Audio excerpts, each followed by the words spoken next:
Saya memang nggak ngambil untung gede karena ini kan terus berkembang. Saya juga nggak mau bohong sama intinya itu nggak mau bohong sama konsumen.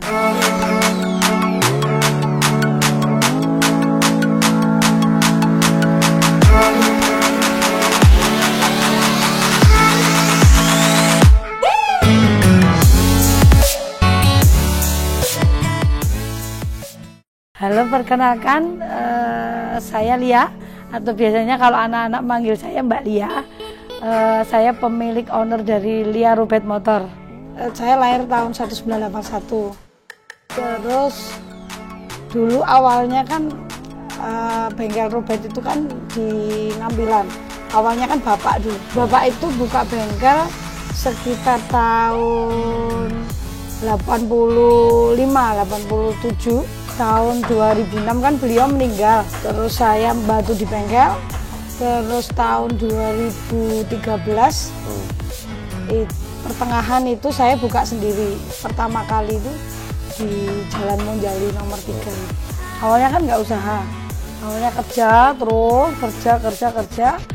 Terus 2009 nikah tapi masih kerja di pabrik plastik itu. Sudah kepala divisi, malah suami juga kerja tapi di distributor Kawahara itu, di motor-motor gede itu. Terus akhirnya suami kecelakaan, karena suami kecelakaan kita nggak bisa, akhirnya saya nggak bisa kerja lagi kan, ngurusi suami, terus masih punya bayi toh waktu itu. Terus akhirnya ya itu ditawarin sama mertua tempat di pinggir jalan itu ada waktu itu. Terus ya udah akhirnya nekat buka aja lah. Terus yang di Jalan Monjali di belakang Bank BRI itu untuk workshop motor.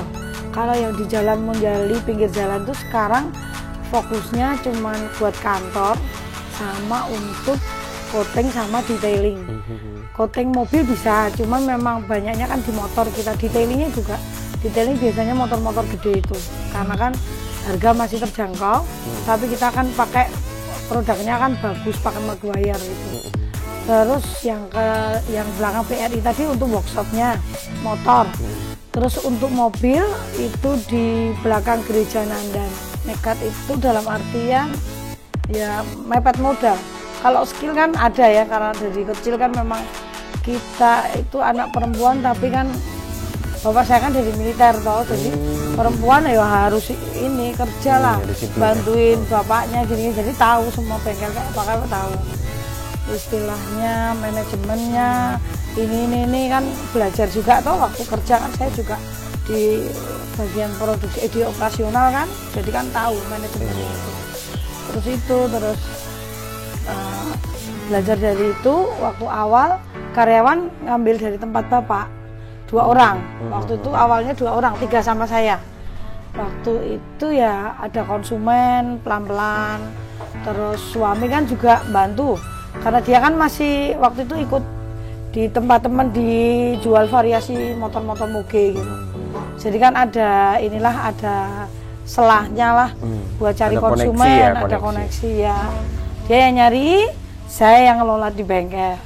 Waktu dulu saya pernah belajar dari Pak siapa lupa, bengkel cat besar juga. Waktu kan cerita, dia ngajarin saya kalau yang kenteng, terus belajar kenteng terus bisa sampai bagus. Waktu itu padahal karyawan cuma 2 dan bengkelnya cuma kecil yang di pinggir jalan itu.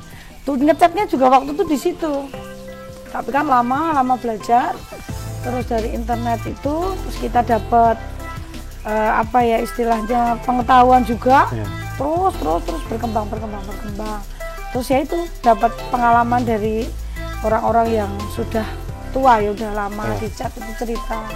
Kalau ngecat itu jangan di pinggir jalan karena lebih ngeri debunya gitu. Diajarin itu. Akhirnya saya cari tempat lain. Terus koneksi ya paling koneksi sama anak-anak klub itu kan mereka yang berkembang kan. Betul. Tuh dari istilahnya getok tular dari mulut ke mulut itu ya lama-lama itu. Nah, waktu dari motor punya tempat lebih besar, lebih yang di belakang BRI itu kita kontrak. Karena terus terang kan modalnya juga mepet. Waktu itu kan modalnya Vespa loh. Cuman Vespa waktu itu dulu saya beli Vespa LX 2002, Vespa baru Matic pertama. Masih punya itu karena kan butuh kompresor, butuh apa, modalnya cuma itu dijual. Sudah dari awalnya dari Vespa itu modalnya. Itu akhirnya berkembang. Terus mungkin karena dari mulut ke mulut, terus kita ngambil lah, oh ini tabrakan di sini Mbak, ya udah kita ambil.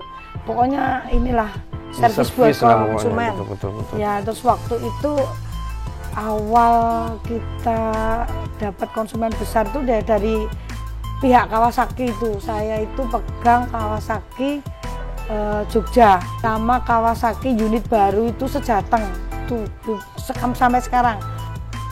Segmen besarnya itu sebenarnya kan anak-anak klub gede kita itu karena anak-anak itu. Karena mungkin kan relasi toh sama anak-anak ya, karena saya kan mayoritas 80% mahasiswa. Jadi kalau pas mereka liburan sepi, bukannya istilahnya nggak sepi kali, cuman ya kerasa.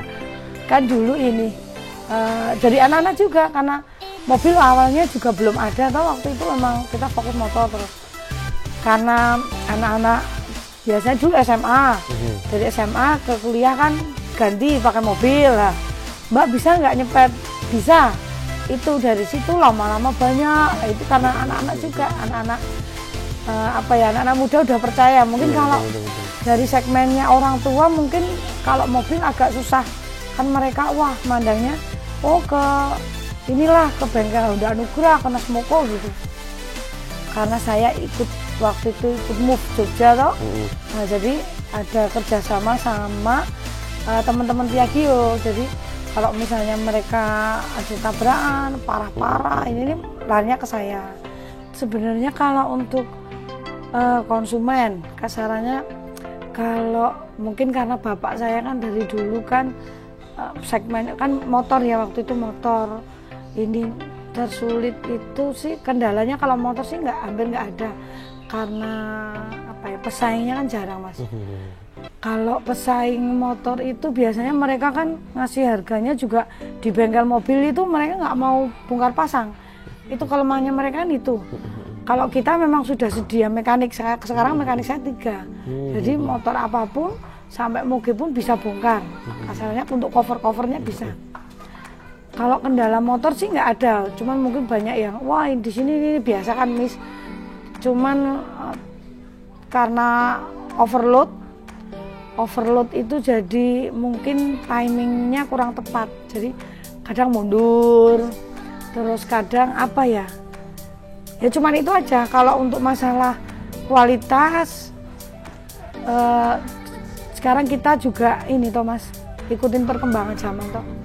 Dulu tuh cuman cat selesai sudah, kalau sekarang kan nggak bisa.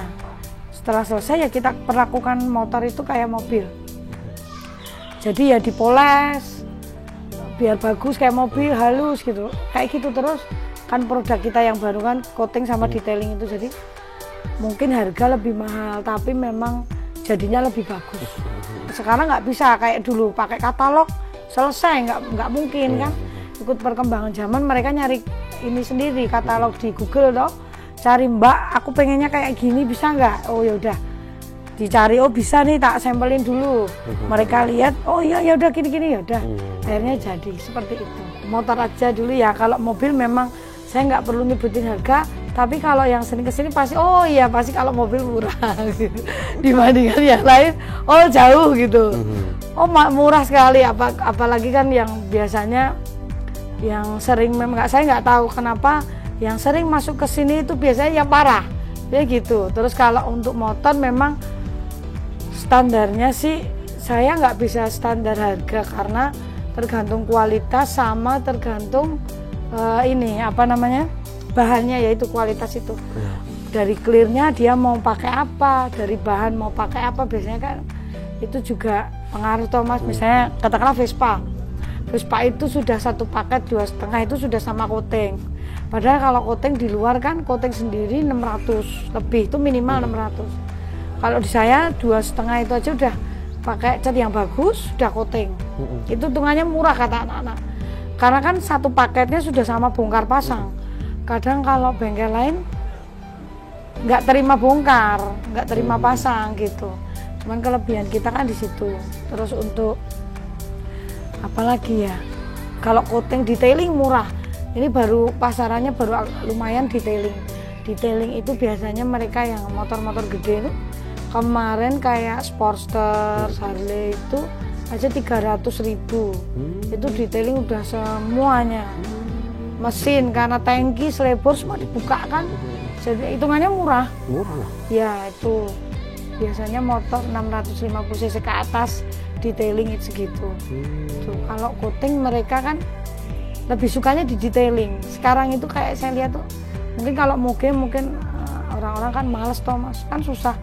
Juga kan saya detailing nggak dibuka enggak.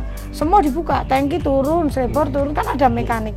Jadi benar-benar bersih gitu. Terus kalau mobil rata-rata lah kisaran-kisaran. Kalau mobil mau di rata-rata kita kan hitungannya nggak per panel. Dari yang termurah deh, kalau dari yang termurah. Nggak per panel, jadi cuma nyepet aja. Biasanya cuma nyepet dikit-dikit 200 lah. Satu bumper nyepet dikit 250. Itu masih harga murah lah, kata anak-anak. Wah murah banget ya. Iya. Berarti paling murah kalau mobil 200. 250. Tapi kalau paling tinggi? Tapi kan nggak per panel. Iya. Kalau paling tinggi? Paling tinggi tergantung catnya. Kalau catnya ada yang aneh-aneh kayak Mazda itu kan CX-5, nah itu memang catnya mahal sekali. Catnya mahal ya saya itu jujur sama konsumen. Ini catnya mahal. Katakanlah saya nyebut satu produk itu ya, Speedseeker. Bisanya cuma itu. Ini catnya saja sudah 550. Kalau saya cuma nariknya 550 saya dapat apa gitu. Ya itu karena murah mas. Mungkin yang di tempat lain katakanlah satu mobil itu cepat-cepat 2 juta. Mereka bisa untung itu 1 juta lebih gitu toh mas. Itu kan hampir 100% mereka untung. Saya nggak bisa. Di saya cuma 750. Jadi saya untung itu paling cuma berapa? 50% nggak ada gitu. Dan gitu kan saya juga bilang ke karyawan saya kerja itu nggak melulu cari untung. Saya juga memperlakukan mereka kan juga karyawan semangat ya. Jadi tahulah yang udah lama, yang tua-tua juga mungkin kan gajinya juga udah besar kok.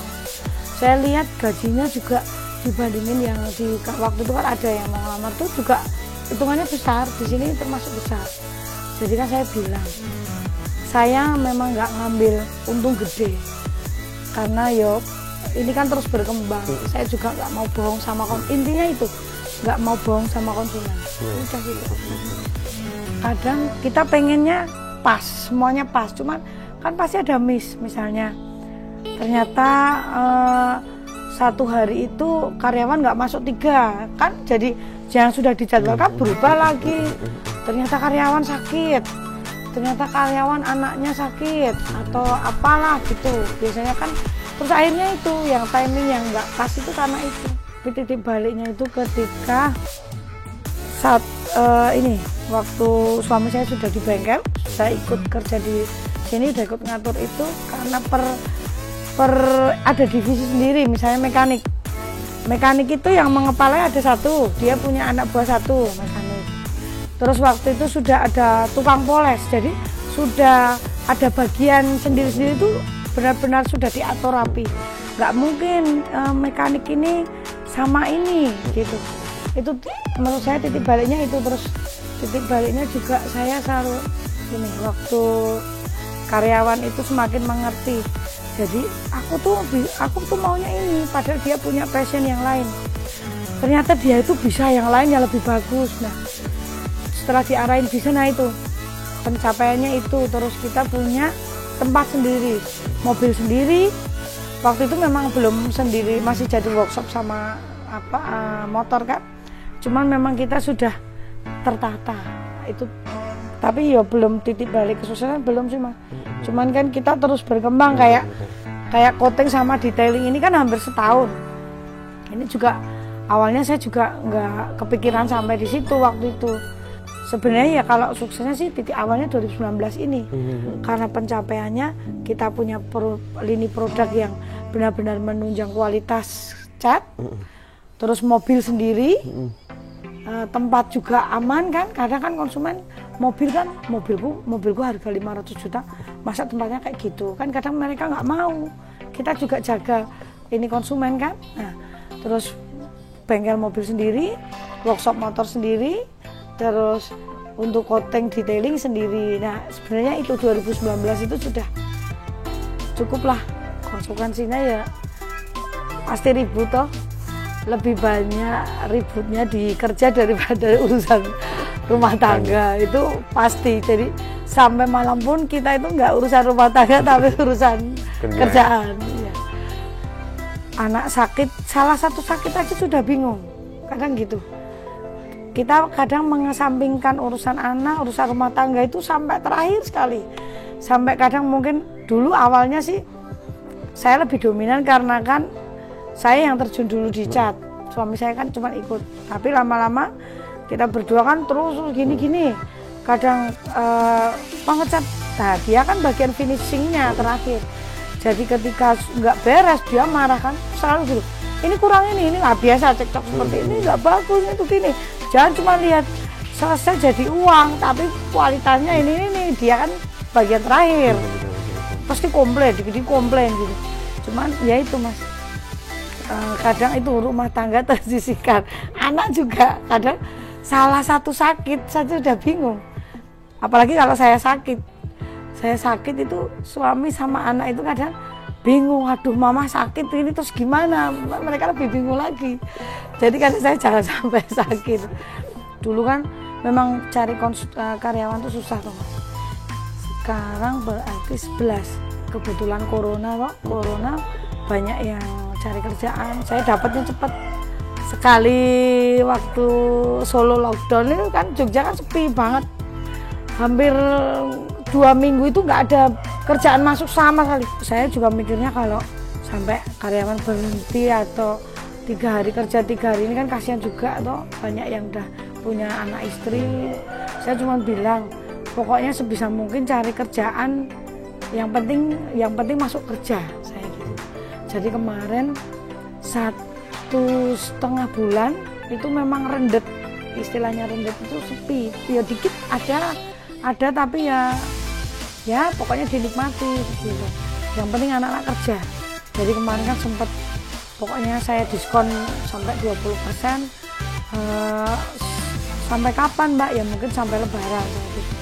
Banyak anak-anak yang antusias, terus mereka yang mahasiswa biasanya kan mereka pulang. Nah akhirnya banyak yang nitip motor, Mbak udah sekalian cat sekalian ya udah. Itulah yang kita kerjakan.